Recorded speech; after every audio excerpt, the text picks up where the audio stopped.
A very warm welcome to a brand new episode of IDFC First Bank Presents Leaders of Tomorrow Season 12 with me, Ritwika Gupta. Tonight on the show, we'll be chatting with a star entrepreneur who perhaps needs no introduction. He has established a business beyond borders, which is just spot on for our theme of powering entrepreneurs for the global stage. I'll be chatting with him on the role of trust in online businesses, his investment criteria, and the essentials for global entrepreneurship. The spotlight today is on Anupam Mittal, founder and CEO of People Group and Shadi.com.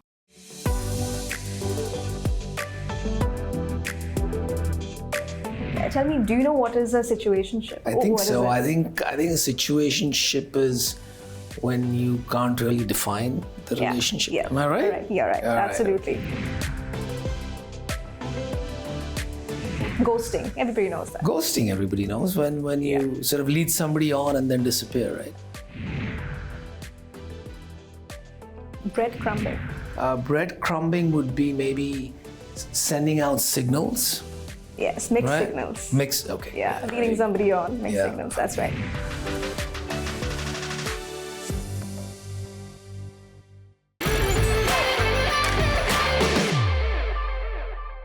Thank you so much, Anupam, for being on Leaders of Tomorrow yet again. Pleasure, Ritwika. Thank you for having me. So, Anupam, you call yourself an accidental entrepreneur. Yeah. That's what I've read, and yet you, kicked off one of the biggest and most successful companies, if I may say, at a time when not everybody was, in the .com phase, right? Mm. And you've also went on to launch many other businesses. Now you've invested in over 200 startups. So, tell us the backstory of this accidental entrepreneurship. Well, actually, to be honest, it felt like I was destined to be an entrepreneur because I grew up in an entrepreneurial family. My father had a job very early on. He used to make 100 rupees a month, and then he built his own businesses and textile manufacturing. And so growing up in that kind of household, you always assume, and we come from a community of entrepreneurs as well, right? And so you always assume that's what you'll do. And so as a kid, I used to watch my dad do business, and I always felt that was my calling. So I tried a bunch of businesses as a teenager. Right. But I failed spectacularly. So I tried 2-3 different types of businesses, and I just couldn't, make a profit, or I couldn't make them work. And, I blamed India quite a bit. I was young and brash and arrogant, and I felt that India wasn't quite right and didn't understand my way of doing things. And so I went to the US and I studied there some more. And then I think I decided at that point that, let me get a job and see how that works. And that was very difficult, to be honest with you. At that point, the US was going through a bit of a slump. Mm-hmm. So, it took me I sent out some 800 resumes. I did some, 100 interviews. Finally, I landed a job. And, for me, it was quite formative in many ways. It was the first time I was working under somebody in a company, in a professional setup. So my work ethic and everything that I've learned as an individual, as an entrepreneur, and it was a very entrepreneurial company as well. And so the incredible journey, what you usually learn over 10, 12 years was compressed in those 2 years. And that's why I call myself, sort of an accidental entrepreneur, because at that point, I was very clear that, abhi to job hi karenge, because I'd never seen 6-figure salary making in dollars. Yeah. When I used to come to India, carrying $500, matlab you were the king. Yeah. And then I came to India. I happened to be here for a few weeks on vacation. And so I set up a small team with my cousins. And as luck would have it, because I was here from the US, and given our community and matchmaker posing as my father's friend, he came by and he said, "Arey, just wanted to ask you how you're doing," and blah, blah, blah. But, I understood very quickly what he was up to. And so I asked him, "Bhai, what do you really want?" He said, "Look, I have these biodatas," and he showed me these girls' photos. Yeah. And so I was very amused. I said, you can only carry so many 50 biodatas. You must be knowing 100 families. You're limiting my choice of a life partner in the era of the internet. So why don't we put this on the internet and it'll blow up and let's see what happens. But, he wasn't very thrilled with that idea and he left. But, we thought it was a good idea. So alongside some of the other businesses we built, like Makan.com, which we sold, and then Shadi.com, and Moj Mobile, which is a gaming company. We also built Shadi.com. And there was a need. And for the next 2-3 years, we kept iterating the business model until it blew up. And today it's a household name, thankfully, and that's kind of been the journey. It's interesting you say that, because for the longest time a job was considered safe, you know, and getting into entrepreneurship was something which not many would think about. Tell me then, what is your take on the current entrepreneurial landscape in India? Especially with the number of startups that have emerged in the last decade or so, and also the importance of MSMEs, the smaller businesses. What's your take on that? So let me preface that with a very interesting story, since you mentioned how entrepreneurship wasn't really looked up upon. In fact, when I started kind of angel investing, I didn't know it was called angel investing. It was just something you did, right, to help other people and obviously make money in the bargain. I remember very clearly there's a young founder. He's now the founder of his company's now become a unicorn. It's a big company, but nobody was giving him capital. Sure. And interestingly, I met him, and he said to me that, look, man, I got two problems. One is nobody's investing in my company, and the second is, my girlfriend's father will not let us get married. And I said, why? He said, because I'm an entrepreneur and there's no future for entrepreneurs. So why don't you sort of invest in my company? Not only will I make you great returns, I'll be able to, get married as well, which I thought was hilarious. But I liked the guy, I liked the company. I invested today, I did really well on that investment. But that was the state, right? Because everybody wanted to become an engineer or doctor, because we were coming from a very, a mentality of scarcity. Ki, matlab safe khelo, right? Make sure you secure a return, right? Or be safe rather, right? Don't take undue risks, because the opportunities are not there, right? You'll fail. And I think if you cut to today, right? This is, 15, 20 years later, I think most of the changes happened in the last decade. I think one of the most searched eligible bachelor is now a founder, an entrepreneur. It's gone from being an engineer and a doctor to becoming an entrepreneur and a founder. So I think that's very powerful, and I think it's an indication of the aspirations of India. Today our aspirations are fueled by global aspirations. We access the same mediums, right? We're using the same internet. And so I think a lot has changed in the last decade. People now believe we can become the best entrepreneurs in the world.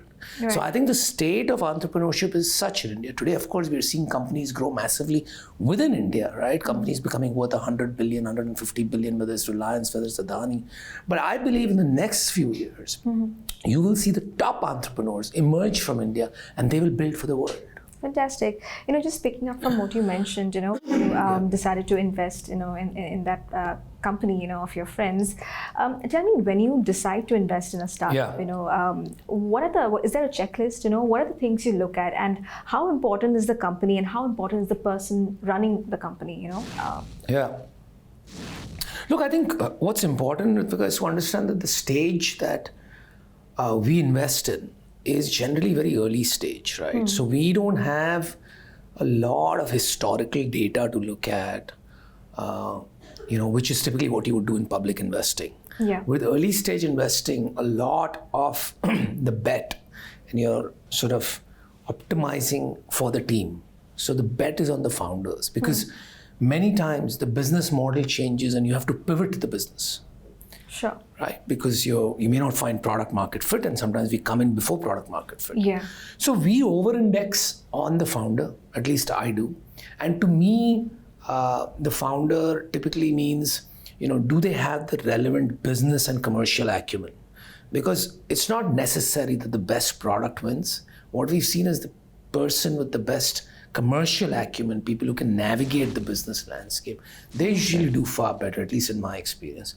I also like to over-index on people who are very long-term thinkers. So I like missionaries, not mercenaries, if you will.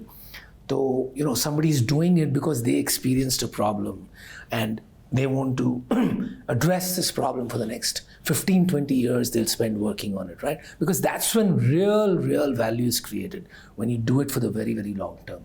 And finally, I think learning agility is very, very critical because things change a lot, right? And if you have a massive ego or you have these obstacles that don't let you learn, sooner or later you're going to pay a big price, right?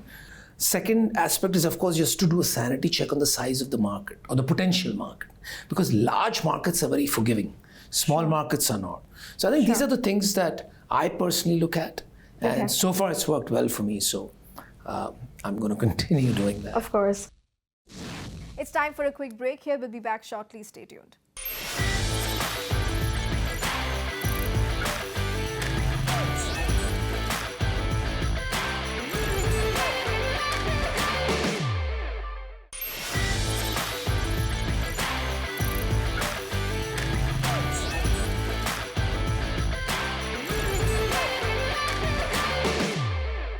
Welcome back to IDFC First Bank Presents Leaders of Tomorrow Season 12 in conversation with Anupam Mittal, founder and CEO of People Group and Shaadi.com. So now just bringing the focus to the matchmaking industry in India. Tell me from a business standpoint, where are the biggest opportunities in this industry? I think 2-3 things, right? One is to understand the matchmaking business or industry. One has to look at India and how India works. I think in India, marriage is not an if question, right? It's a when question. Because as soon as you're born, it almost feels like 1.2 billion, 4 billion people in this country are all scheming to get you married, whether it is in your mid-20s or your early 30s. And that changes a little bit, but generally speaking, everybody has to get married during that age. And so what does one do, right? A few people, a very small percentage, Bhagwan meherban ho jate hain to, they fall in love, as we call it, right?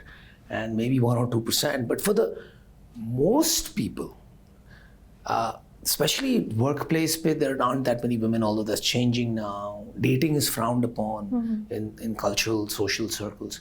So what does one do? What if you haven't found that love of your life, right? For 95% of the people, you need a solution. And that's not arranged marriage according to us. Shaadi.com is not arranged marriage, right?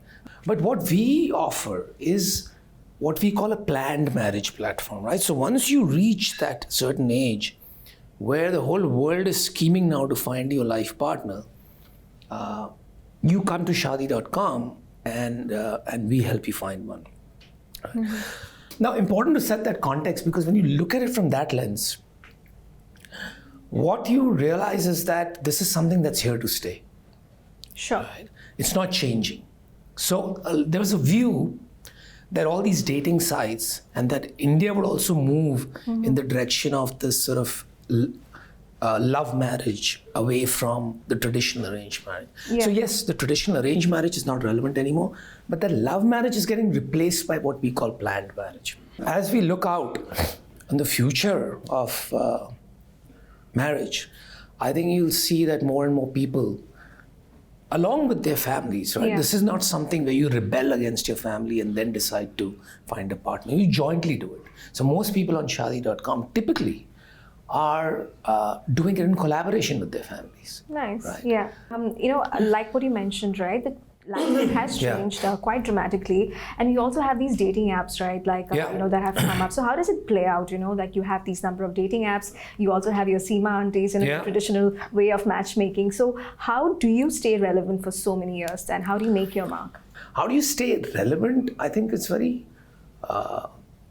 telling, right? What I was saying earlier, right? We are a planned marriage platform, a place to find a potential life partner.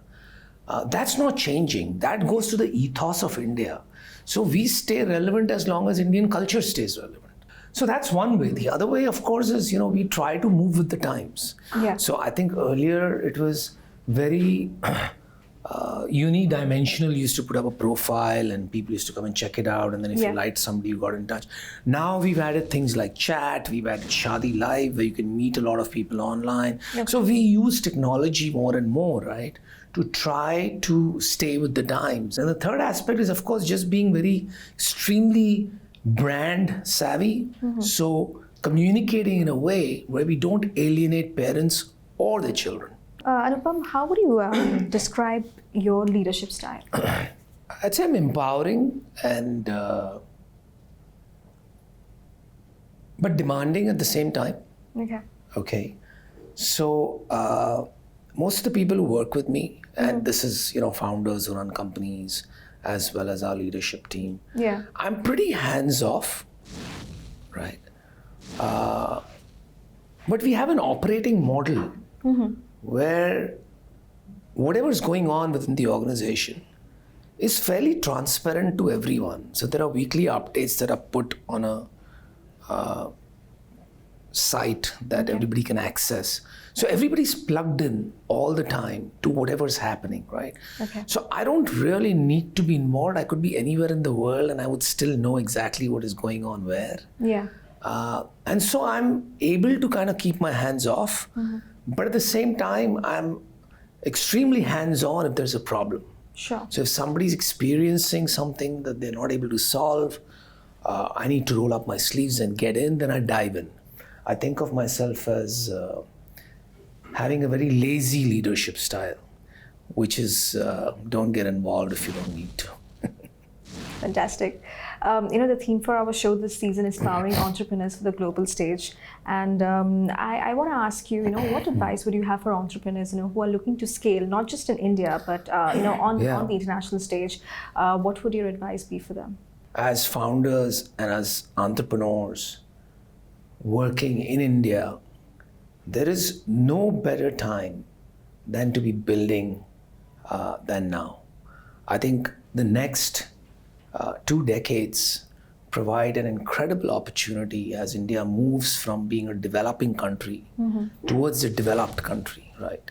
Look at the longer term trends, right? We've been growing 7-8% a year for 3-4 years now, and we're expected to for the next decade. So I think this is a great time to build for India, because as the income of the middle class grows and as people move from just spending on basics to discretionary things like travel, premiumization, automobiles, it's going to have a multiplier effect on the economy, right?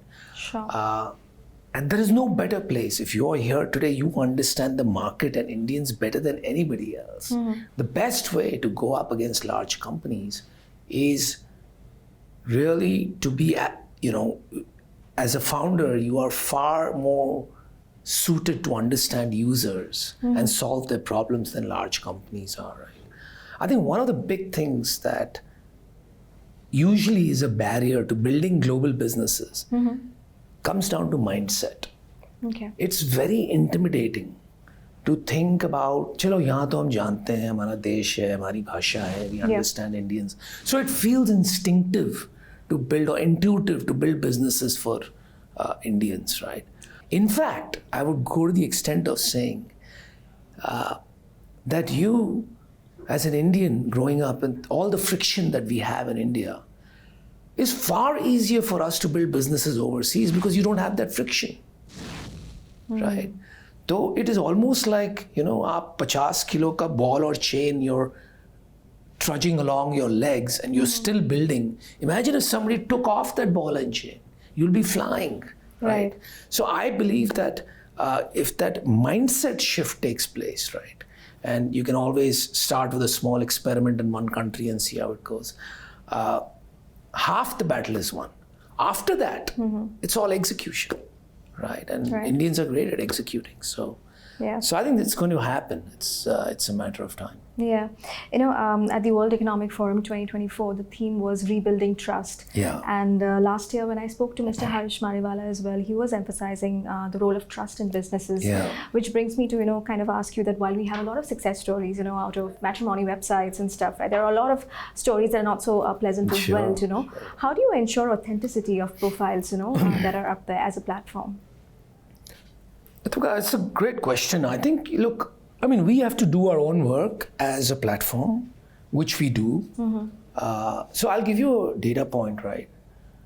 About 30,000 people try to sign up on Shaadi.com every day, and we don't let 10,000 of them on. And a lot of that is done using software and data and artificial intelligence models, machine learning models that we've built over the years. Okay. Right? So the software analyzes how they're signing up, where they're signing up from, is there a footprint that we have from before, and so on and so forth. And we don't let a lot of these people in because we know they're miscreants, right? So what software can do at times, it's hard for real world people, human beings also to do, right? Because this is a big data problem. Sure. This is a multiple variable problem. Okay, all right. Yeah. Finally, what is the vision, in the years to come for the company? Where do you see yourself? Look, I think one step at a time. We've got great aspirations, and just like India is opening up, I think we can all dare to dream a little bigger. See, Shaadi.com as a matchmaking company is one aspect, right? But that's what you see from outside looking in. But if you were sitting in my place, what you'd see is the capabilities that we've built, right? So we've got an operating model that works extremely well. That's one of the better operating models in the country. Yeah. We've got a culture that is sustained for a very long period of time. We've got artificial intelligence and machine learning capabilities that is way ahead of many companies in the country. We understand how to build businesses with network effects.